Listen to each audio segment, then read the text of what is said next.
और इससे मेटाबॉलिज्म आपकी स्लो हो जाती है।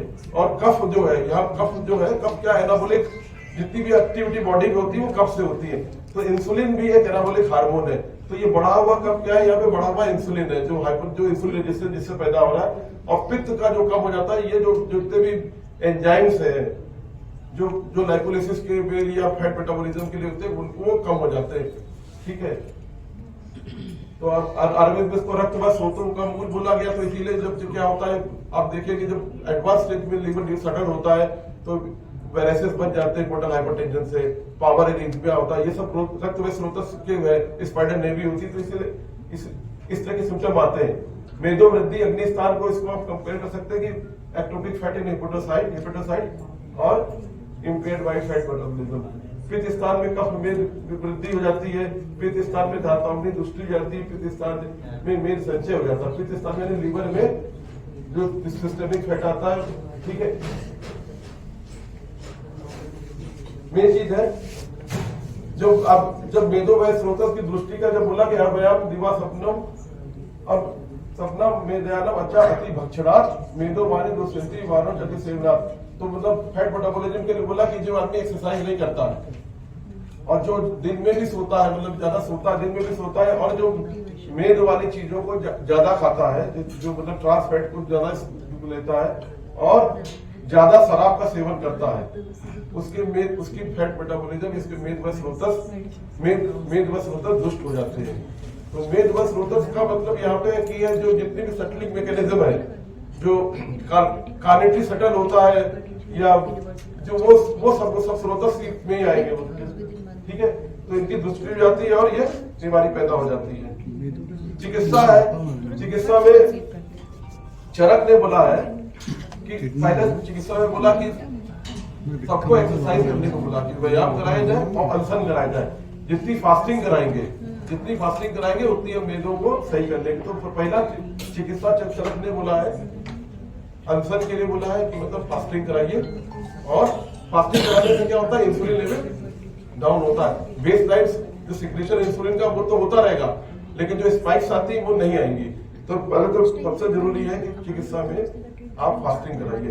दूसरा एक्सरसाइज, जितना एक्सरसाइज कराएंगे उतना इंसुलिन रेजिस्टेंस खत्म होगा। भैया मेद जिसको कहते हैं लाइपोलिसिस, जब इंसुलिन लेवल डाउन होगा तभी लाइपोलिसिस होगी, तभी फैट गलना शुरू होगा। ठीक है, तो रसायन बहुत जरूरी है कि जो मैंने बोला रिएक्टिव ऑक्सीजन स्पीसीज बनती है, जो रिएक्टिव ऑक्सीजन स्पीसीज बनती है, चाहे वो ग्लूकोज से और फ्रुक्टोज से जो रिएक्टिव ऑक्सीजन स्पीसीज बनती है वो ग्लूकोज से 7 गुना ज्यादा बनती है।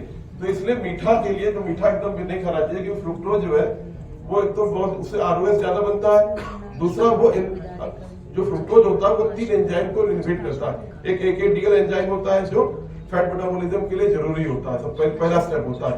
और एएमपी काइनेज को भी इनहिबिट करता है फ्रुक्टोज। और जो CRT1 जो होता है जो सीधे माइटोकॉन्ड्रिया में उसको सेटल करता है, वो हमको 3 एंजाइम को इनहिबिट करने से।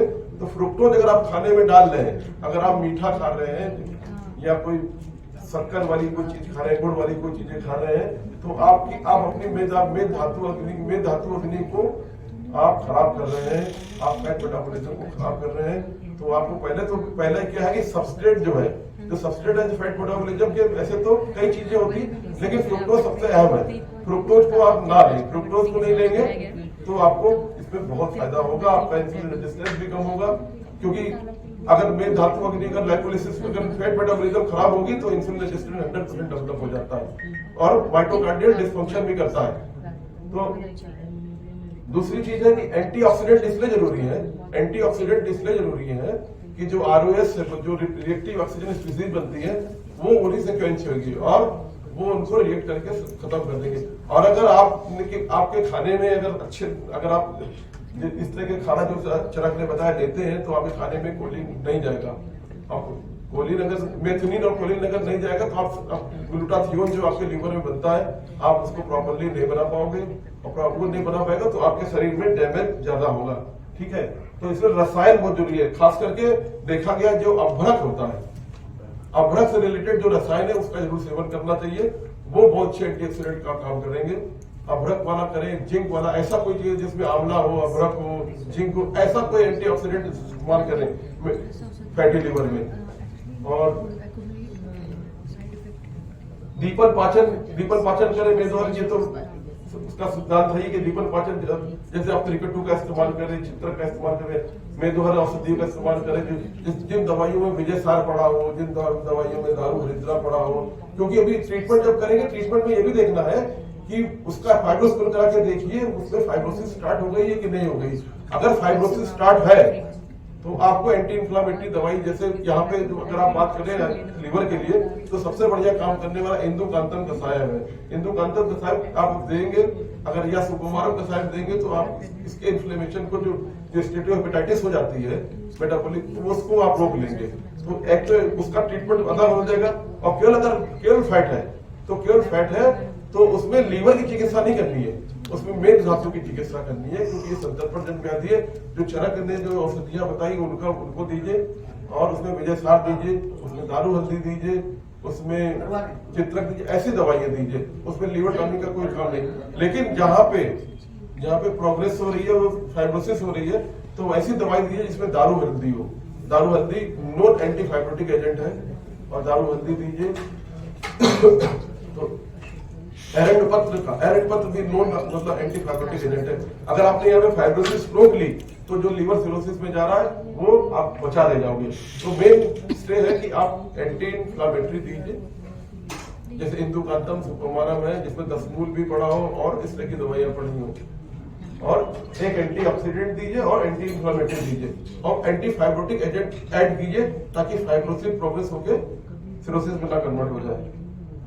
स्पेसिफिक चिकित्सा की अगर बात करें तो सिंगल हर्ब, तो जो जिनमें तिक्त रस हो, कसाय रस हो, जो मेद को खत्म करे और बढ़े हुए इंसुलिन को डाउन करे, जो बढ़ा हुआ कफ है, जो बढ़े हुए कफ को डाउन करे, ऐसी दवाई दे, लेखन दे।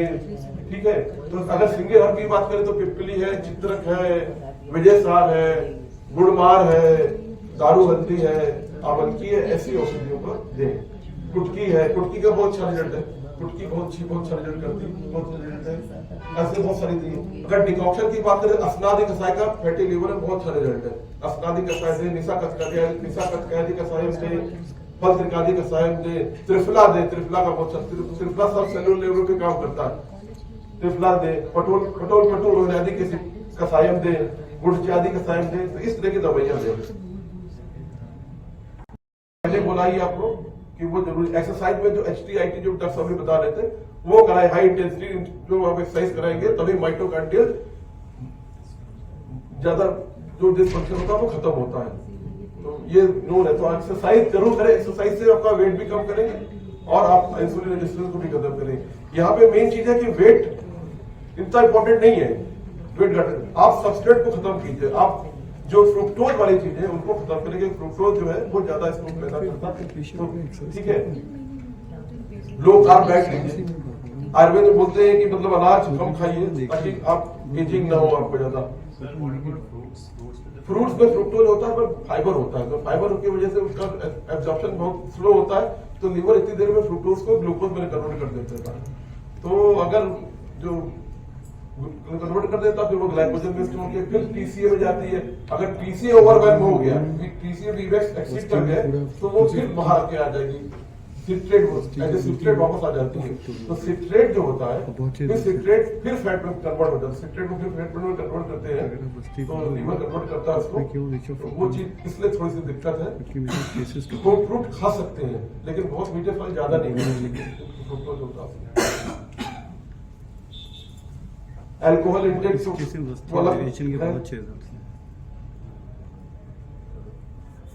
तो बोला कि आठ संभव कि body is the result of an outcome of nutrition and this is on the other hand आता है रिजल्ट ऑफ इम्पेयर्ड न्यूट्रिशन। तो मेन चीज है कि आप जब इसमें दवाई जब भी सिलेक्ट करें तो आपको स्टेज पता होनी चाहिए कि आपके फैट है और कितना फैट है, उसके हिसाब से।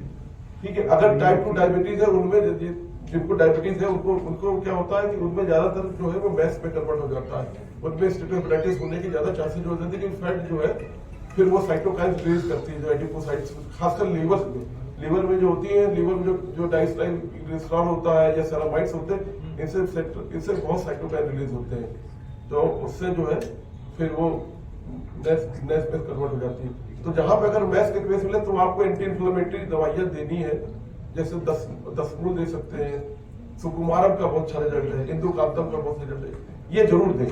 और अगर फाइब्रोसिस सेकंड ग्रेड से ऊपर जा रही है तो एंटी फाइब्रोटिक एजेंट जैसे दारू हरिद्रा दें आप, और क्या कहते हैं विजय सार दें, तो ये अच्छी दवाइयां है। बस यही इसका है। किसी कुछ पूछना है?